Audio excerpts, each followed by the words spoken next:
Difficult woman, but you and I work for Margaret Thatcher. A bloody difficult woman. That's how veteran Conservative MP Ken Clarke described Britain's new Prime Minister when he was caught off mic. Theresa May took it as a compliment, as she became Britain's second only female leader since Margaret Thatcher 26 years ago. Mrs May swung into power earlier this month, but was no stranger to frontline politics. She was Home Secretary for 6 years and Minister for Women and Equalities before that. She became leader of the Conservative Party and Prime Minister automatically after her only rival, Andrea Leadsom, quit the race.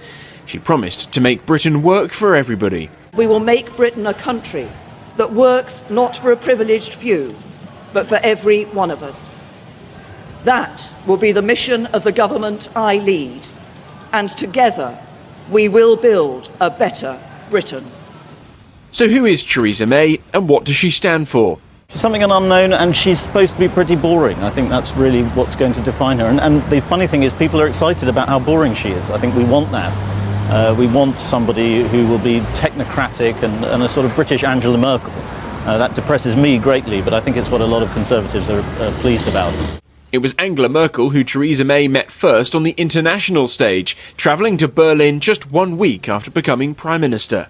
I've been clear that Brexit means Brexit and the United Kingdom is going to make a success of it. But I also want to be clear here today and across Europe in the weeks ahead that we are not walking away from our European friends. Britain will remain an outward-looking country and Germany will remain a vital partner and a special friend for us.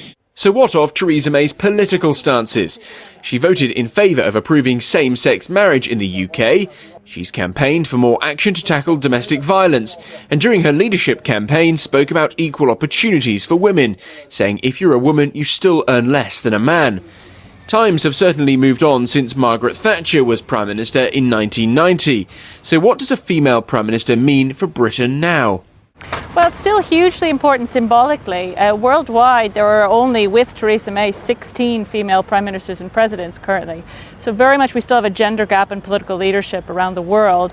At Westminster, women party leaders and prime ministers, as we know, have been few and far between. So this does send a very important symbolic message about who's fit to lead, and also may have knock-on effects in terms of encouraging women's political participation and or encouraging them to run for office.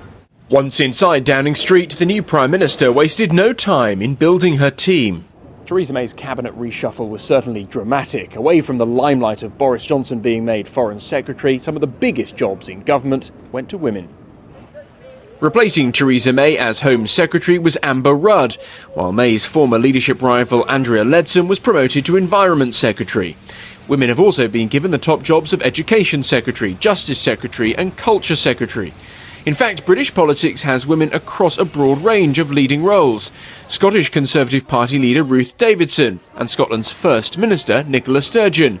May flew up to Scotland just 2 days after becoming Prime Minister to meet with Sturgeon. Tweeting a picture of the two women leaders after the meeting, Nicola Sturgeon said girls should believe nothing should be off limits.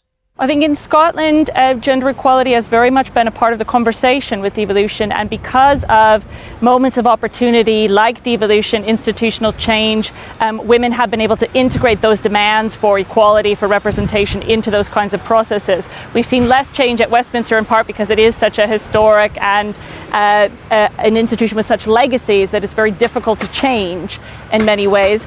I think I would say it does make a difference in terms of, we can see in terms of some of the style of political debate, perhaps some of the issues that are addressed, but we also have to remember that when we look at parliamentary representation more broadly, we're still a long way off in Scotland and the UK from 50-50. So cracks in the glass ceiling, but certainly not a shattering of the political glass ceiling. The challenge of getting more women into British politics is clear to see in the opposition Labour Party. A leadership battle is underway, with current leader Jeremy Corbyn's only opponent a man. Angela Eagle dropped out due to a lack of support and faced a barrage of online abuse. In fact, in all previous Labour leadership battles, a woman has never been placed above a man.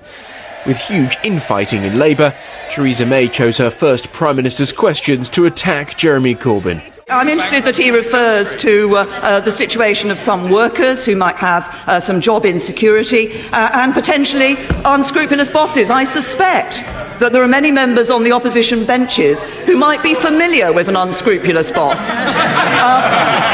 A boss who doesn't listen to his workers, a boss who requires some of his workers to double their workload, a boss, and maybe even a boss who exploits the rules to further his own career. Remind him of anybody? Tough talk from a Prime Minister who has tough tasks ahead. From uniting the Conservative Party to negotiating the UK's exit from the EU and tackling the threat of terrorism, Theresa May has a lengthy to-do list.